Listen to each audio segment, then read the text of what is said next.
Mirasee.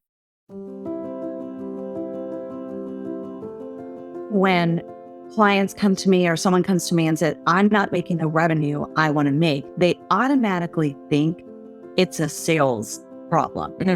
But I'm going to challenge everybody listening to this today.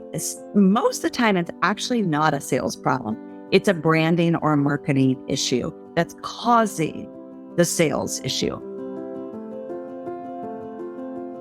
Do you ever feel like running your own business is just too complicated?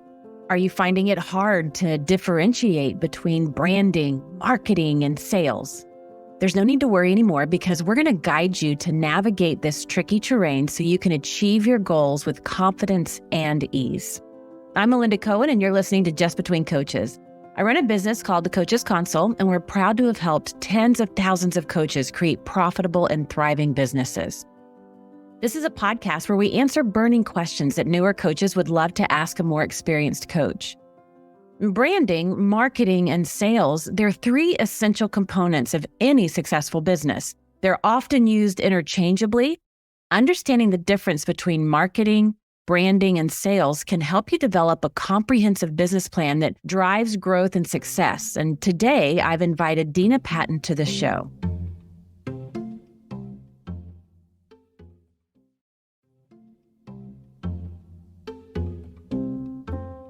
Dena is a business coach and speaker. She's founder of Dena Patton Coaching and Training, LLC, and she's coached thousands of private clients and world-changing entrepreneurs to lead with confidence, to help them elevate their profits and build their systems. She's a global speaker on mindset and highest potential and has written a best-selling book, The Greatness Game. Welcome, Dena. Thank you. Thank you for having me. I'm super excited about really getting into the nitty-gritty of this topic. But before we dive in, would you mind just sharing a little bit of your background? Absolutely. I have been a business coach for 22 years, and it's been an incredible journey. And like most coaches, there's a lot of twisting and turning and evolving and reinvention in those times. And before that, I owned a PR marketing agency in New York City that I sold. And that was, a ton of my life that I knew I wanted something more and I wanted to contribute more, and fell in love with coaching and thought this might be my next season. And it ended up being 22 years. So like you said, I work with business owners and leaders around the world and help them in three areas: the mindset leadership, the sales and marketing, and the systems. Awesome. Let's just define branding, marketing, and sales. How do you define those? What are the key differences between these three concepts? I love giving the distinction of these three because they are thrown around a lot. A lot of people who collapse the three of them, but they work together. But they are very, very different. And so when we start to really unpack them and learn the distinction between them, we can do them better. And here's the short version. This is what I say is the branding is a me conversation. It's about me and my brand. Marketing is an attraction conversation. It's all about getting your target market to look, getting their attention. And then sales is a conversion conversation. And that is all about purchasing.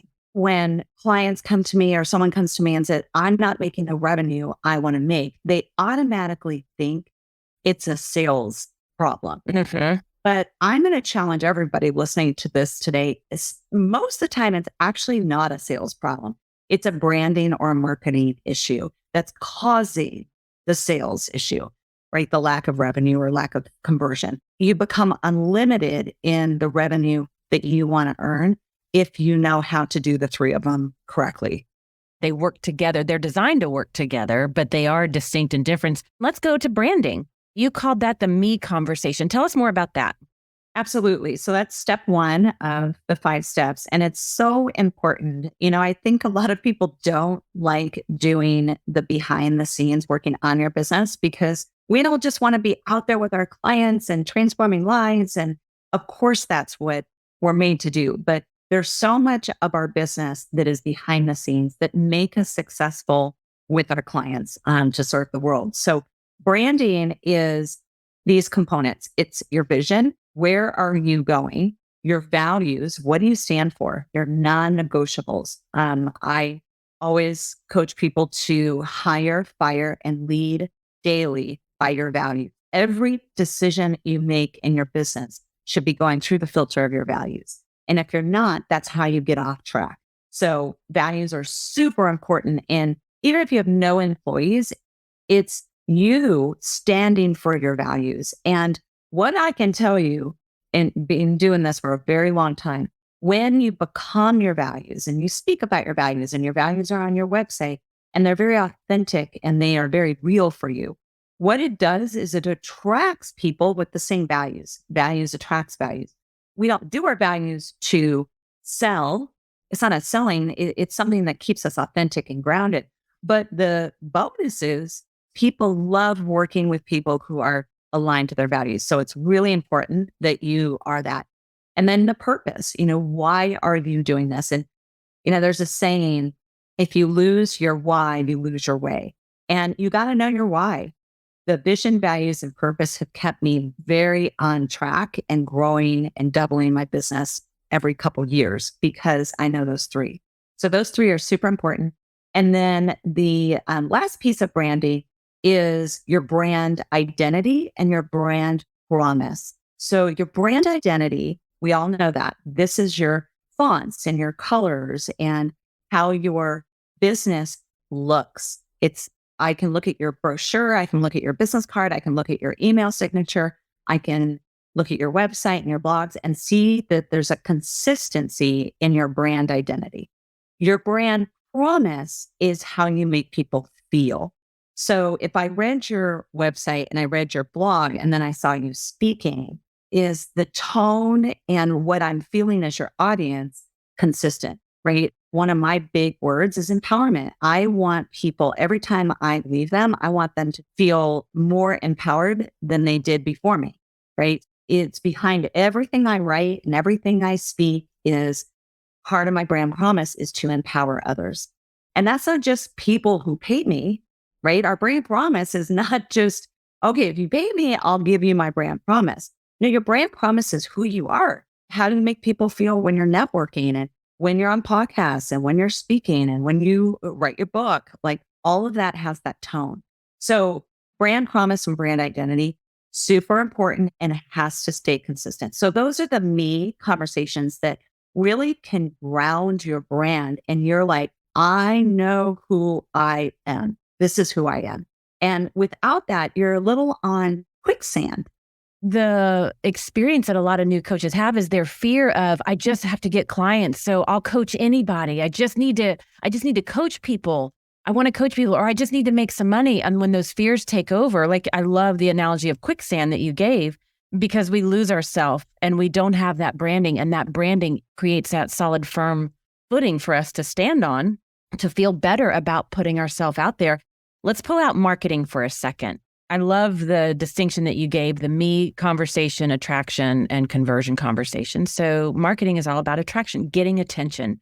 I know when I talk about this in our events, it's about generating awareness so that people know what you're up to and the transformation you provide. And it's about collecting those that are interested and guiding them to a decision and helping them take action. When it comes to getting their attention, what are some of the things that you have to pay attention to in creating clarity with your marketing? Yes, such a good question. So marketing is step 2 in my 5-step framework. But when I'm taking someone through this, there's 3 really important steps that you've got to work on to create your marketing to be really effective and really get that attention of your target market. So the first of all is you have to understand who your target market is. So there's 4 target markets. There's champagne clients, wine clients, beer clients, and no way clients. And if you're a coach or a consultant, you need to be focusing on your champagne and wine clients. There's no time, money, and energy on beer clients, and definitely no time, money, and energy on no way clients. Beer clients, just to give you the distinction of that, are people who are only shopping through one lens, and that is price. I'm going to talk to you who want the champagne clients and the wine clients, because those are the people who really want the much bigger transformation. So first of all, knowing who those people are and where to reach them. And you're going to do such a better job if you understand who that person is. So, like for me, my target market, my champagne is CEOs who own a business between 5 and 75 employees. So I'm speaking at those conferences. I'm speaking on those podcasts. I'm getting in front of those champagne clients. So I encourage everybody to really understand your target market, your champagne client, your ultimate ideal champagne client. Where are they? Who are they? And how are you going to get their attention? And then your wine client, they still want the transformation. Maybe they don't want the big package you have, but they're a really amazing client. Who are they and how do you get in front of them? So that's step one, is understanding your target market. 2 is landing language. That is the actual language that you're using for your website, your brochures, your social media, your newsletter, your blog, your speeches. All the language that you use is really important. It needs to be curated for your champagne and wine client. That's why it's so important to know who those people are. I had a client who was a very high-end remodeling company, and they did incredible work, but their website actually looked like they did beer work, not champagne work. And they were just like, why are half of our consultations not our clients? Like, we're not attracting the right people. And once I did an audit on it, I really pulled the language that they were using, and I was like showing them that they're using beer language. And so we did a little bit of work around their landing language and up-leveled their language to, if you're going to sell champagne, you've got to sell champagne. You've got to have beautiful pictures and beautiful words. And it completely transformed their revenue. So landing language, super important, making sure that your language lands for your champagne clients and it's solving the problems that they're looking for. And then the third thing in marketing is to really understand what you are selling, the tangible that you are selling and the intangible that you are selling. So when we look at Starbucks, right, we all have been at Starbucks, and the coffee, the tea, the danishes, those are all tangible. But here's the really important part. Starbucks has done such a good job at their intangibles. Their intangibles are community, belongings, time. Sit here for 2 hours and read a book or meet a friend. That intangible, no one would say, oh, Starbucks sells belonging and community and time, but we all know they do. That's why we go there and meet a friend, because they do a really good job at the intangible things that we love about Starbucks. So as your brand, you have to understand your tangibles and your intangibles.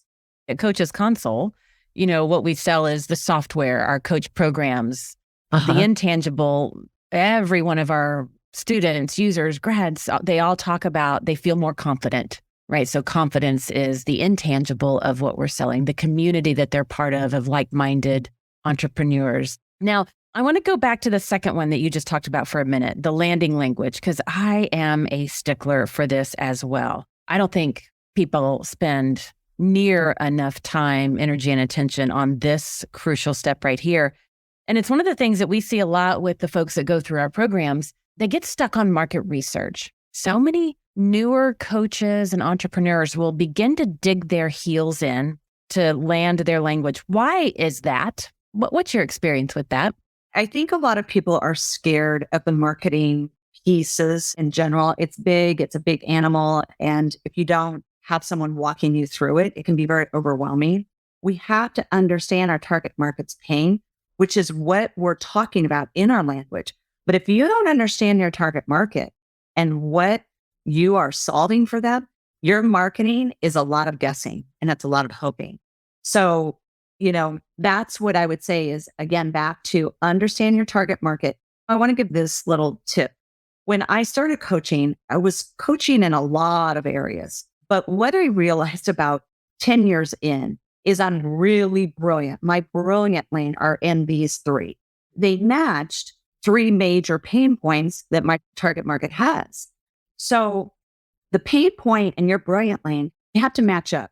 If you have a brilliant lane, but no one has that pain, no one's going to pay you to solve it because they don't have that pain. When you understand that, then your marketing language becomes a lot easier. Because if you look at my website or hear me speak, I'm going to always be speaking in these three lanes. I'm going to be speaking about marketing and sales pains, mindset and leadership pains, or systems pain. Now, the coach in me wants to say, all right, we're going to stop this episode right now. We're not going to, so don't go anywhere, anybody. But I want to say that. And I would say, okay, go get a piece of paper and draw a line down the middle and write the pain points that you know about your people on the left and on the right. Write all of your brilliant lanes and see where do they match up. But we're not going to end the episode there because we have some more topics to discuss around this. The third one that you mentioned was the sales being a conversion conversation. Talk about that a little bit. So I see this all the time. They've done marketing and they've done branding much better. The sales system of how they invite people to work with them is a hodgepodge. There's not a system. There's not clarity. There's not power around it. It is loosey-goosey. It's the best word that I can say. So the conversion conversation, it does start in marketing. We've all heard of call to action, right? If you're a health coach and you're talking about maybe you specialize in weight loss and your ideal woman is 50 plus, right? That wants just complete transformation in her health. She wants your whole package, right? And your blogs are around those pain points and you have no call to action at the end of that blog. It just ends. Like you give this brilliant story or these tips in your blog, and then there's no call to action in your blog. That is where your sales system starts, is your call to action. So a call to action is a very, very simple step, one step that people take to step closer to you. The step might be buy my book. The step might be click here for a consultation, right? A free consultation. But here's the important part. It has to be there. Sales starts with a simple invitation to do something that has nothing to do with money for the most part. It's low cost, no cost. If you're a coach and you are allowing people to work with you without a consultation, your sales system is broken. You have to have a consultation. You have to determine if people are a fit for you. My first business, I accepted everybody that if you paid me, I said yes to you. I think a lot of people have learned that lesson. Mine ended up 3 years of that, working 17 hours a day, killing myself for my business. Ended up, I had a minor stroke at 27. And let me tell you, it put me on my knees. I had to learn how to speak again. I had to recover for a year. It was horrible. And it was a horrible lesson around self-care and boundaries. And when you are working with a jerk client or 5 jerk clients, it will drain you and it will kill you. So our consultation is a gateway for us to really determine, is this a champagne and wine client that I want to work with? You're trying to determine 2 things. Is, do they have pain I can solve? And what package is going to serve them best? That is what you're doing in a consultation. When you come to the end of that consultation, this is a really important piece. This is where you're going to decline them and refer them out, or you're going to accept them and tell them the package that you think is the best fit. If you don't know how to do that, you're probably struggling with not making the revenue you want, because that consultation has to be clear. It has to be authentic. It has to be, you need to feel connected to them. But at the end of the day, you've got to get to their pain and see if you can solve it. And if you have a package that's appropriate for them to, that they can buy. So it's really important that your sales system is clear from the moment you do call to actions, that it's touching on their pain, it's pulling them into the next mini step. Then your consultations are clear and you're getting to the pain. You're understanding the package you're selling, and then you're onboarding them. It's all consistent, it's all simple, and it's all authentic.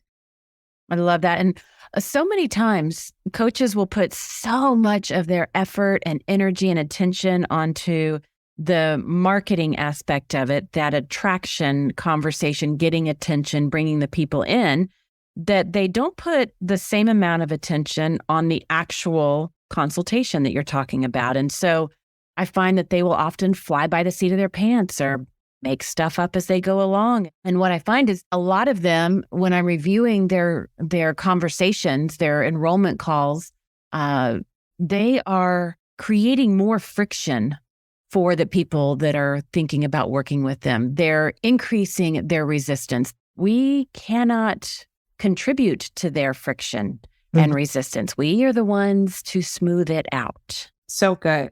Yeah. Now, if somebody's stuck, where does somebody begin to look first to make adjustments? Like, how do you know where to start making those adjustments? Because if you try to make adjustments with everything, you don't know which thing to keep doing or not. So how does somebody begin to make adjustments with these?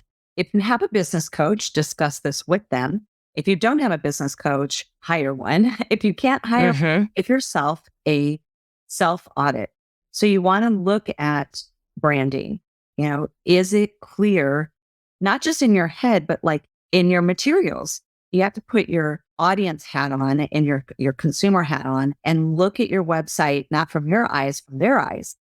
Is this person clear in who they are? And is the vision and the values, it's the why compelling?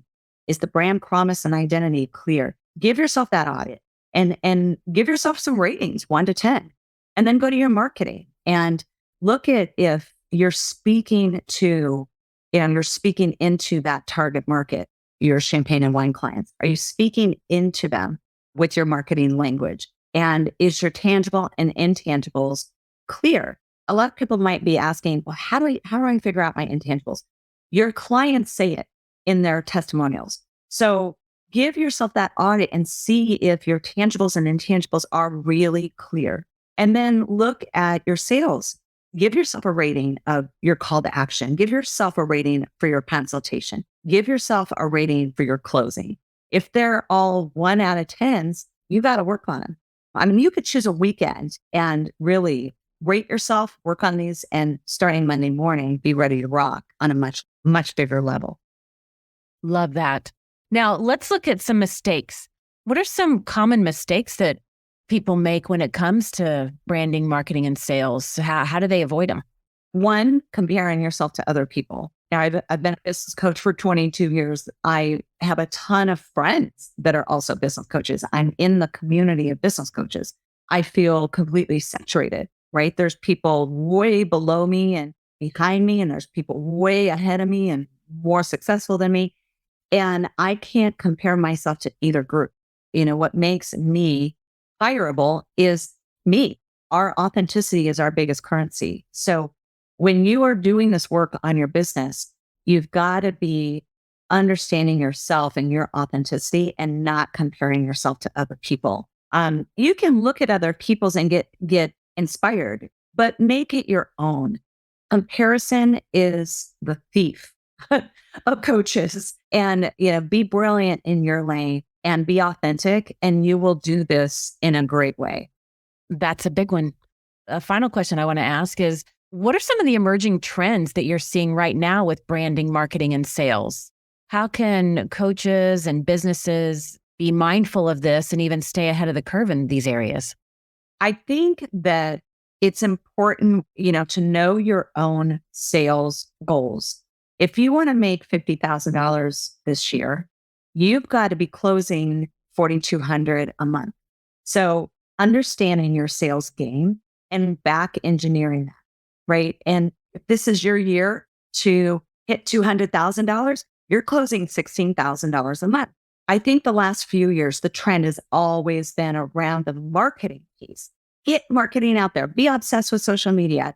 Write your blogs, write a book. Like, it's too overwhelming. I think the trend is really leaning to do what works for your target market. And I'm excited about it because I've never been a coach that says you've got to do everything. You've got to be everywhere. That is not the truth. You've got to be where your target market is, period.